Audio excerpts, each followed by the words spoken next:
Ituloy po natin ang ating diskusyon sa inyong mga nagawa, Yusek, ditong nakaraang linggo. Kasama na dito ang PDP Laban Consultative Meeting in Cebu. Ano po ba ang magagandang balita? Pero bago po yan, Yusek, ibitin po muna natin sila, pati po sa barangay elections. Ito po linggo, ang dami yung pasaway. At ang mga kawani ng barangay, busy. Kaya naman po nakakalungkot po ang susunod na balita natin sapagkat isa pong kagawad sa Kidapawan Province ay namatay kakahuli po ng mga nagmamass gatherings. Inatake po sa puso, ang pangalan po niya ay si Kagawad Jim Batislaon.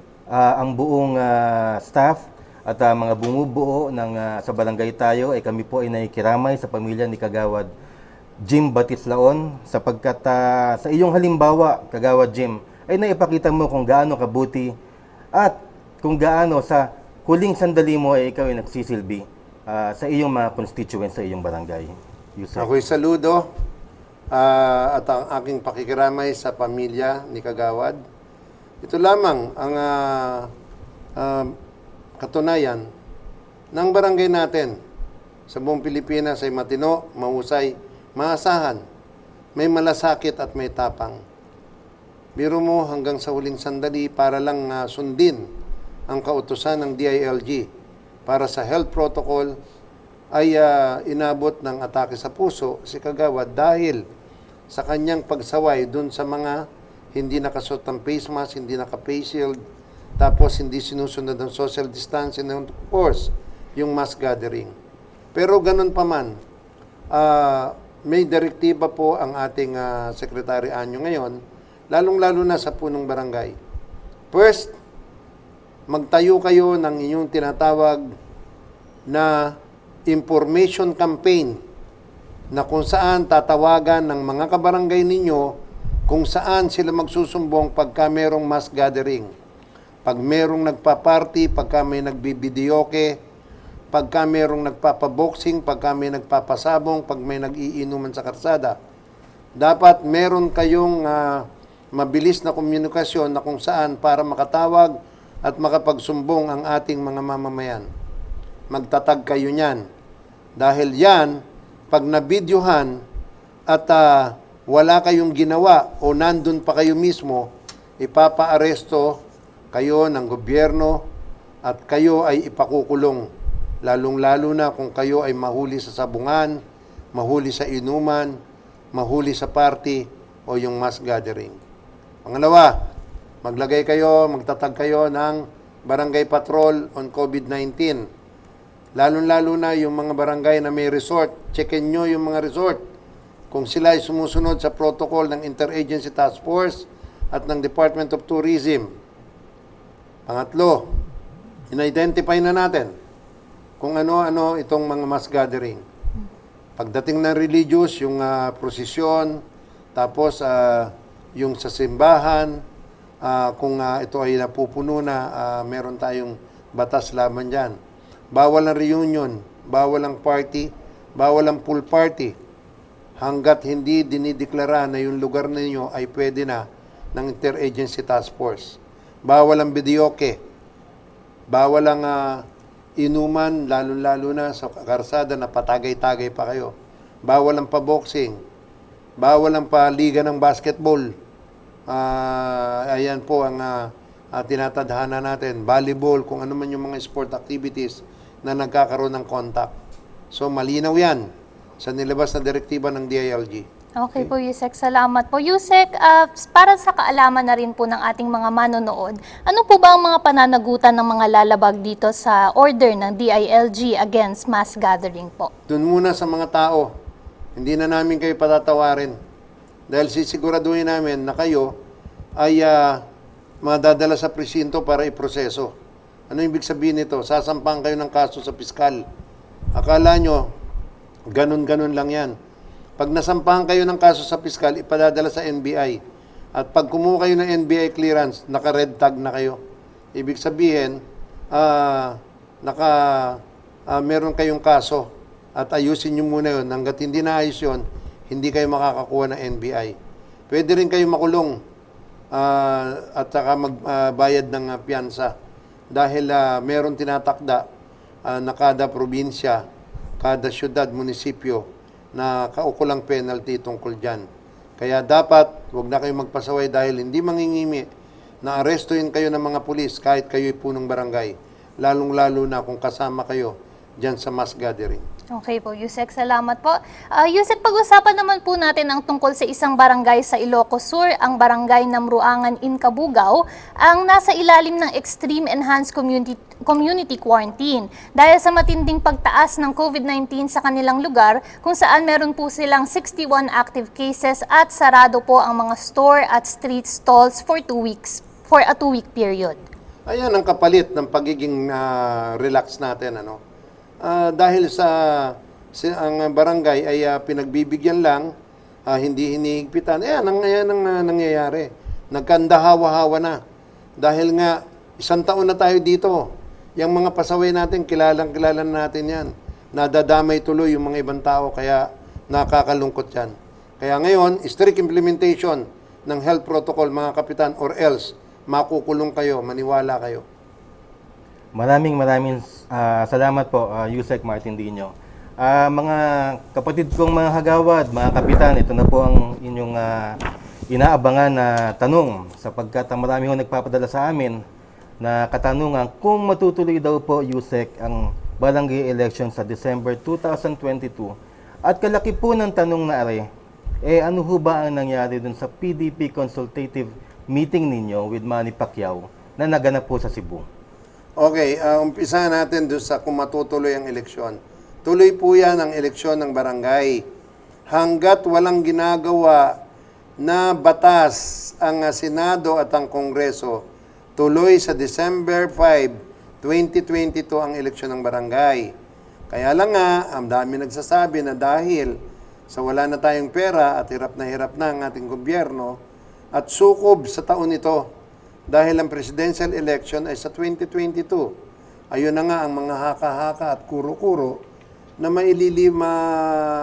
ipupospone na naman ang barangay election to 2023 ng Mayo para naman na makahinga ang ating taong bayan at saka ang COMELEC ay makapagprepara para sa halalang ito. Pero kung tatanungin, hanggat walang batas na ginagawa ang Senado at Kongreso, tuloy ang eleksyon sa 2022 December 5 sa barangay election. Salamat po, Yusek. Laman na laman sa news ang PDP consultative meeting. Naging presidente pa po ng PDP laban si Manny Pacquiao at nagpakol siya ng meeting sa Cebu. Although webinar lang po, kayo daw po ay umattend. Ano ho ba ang nangyari dito po sa meeting na area? Hindi, yun na nga. Maraming panukala na ginawa, no?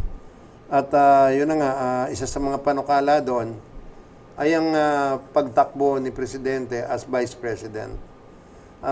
Yun daw ang pulso ng ating mamamayan. Pero ako naman, dapat siguro, kinonsulta muna nila si Presidente. Tinanong muna kung dahil kawawa naman ang ating Pangulo.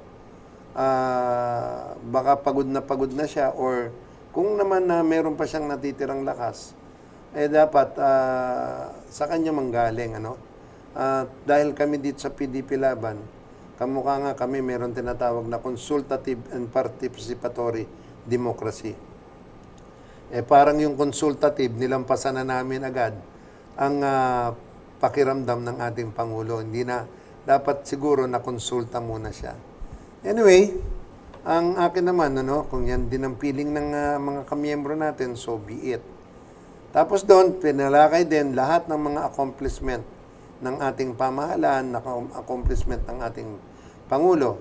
Dahil siya ay PDP Laban, natural na masaya ang ating mga member dahil nagtagumpay, kung ano man yung ating mga ipinangako during the campaign under the PDP Laban.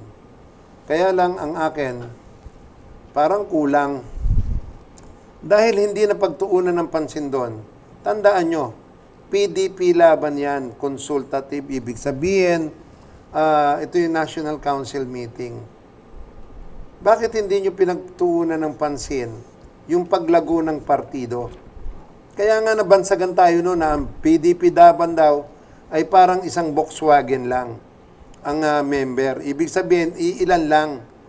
Pero bakit napagtagumpayan natin? At ako, malaki ang aking naging parte sa pagkapanalo ng ating Pangulo dahil akong nag-file ng candidacy for the President of the Philippines under the PDP Laban.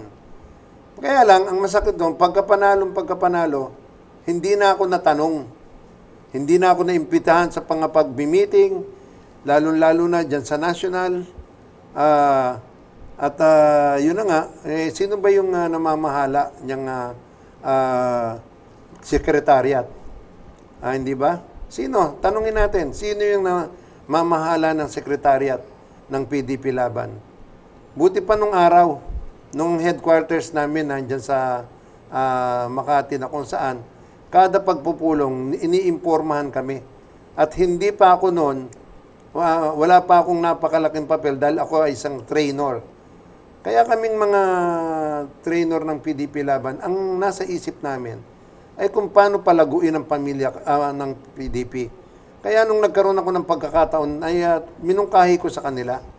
Sabi ko nga doon sa mga national officer na ngayon ay nasa PDP Laban, hindi ko alam kung hanggang kailan sila mananatili sa PDP Laban. Alam mo naman, kung sino yung nasa dominant party, maglulundagan yan.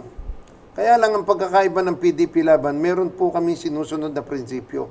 Hindi ka pwede maging member ng PDP Laban kung merong hindi ka susundin sa 5 prinsipyo. Ano yun na to? First, theism.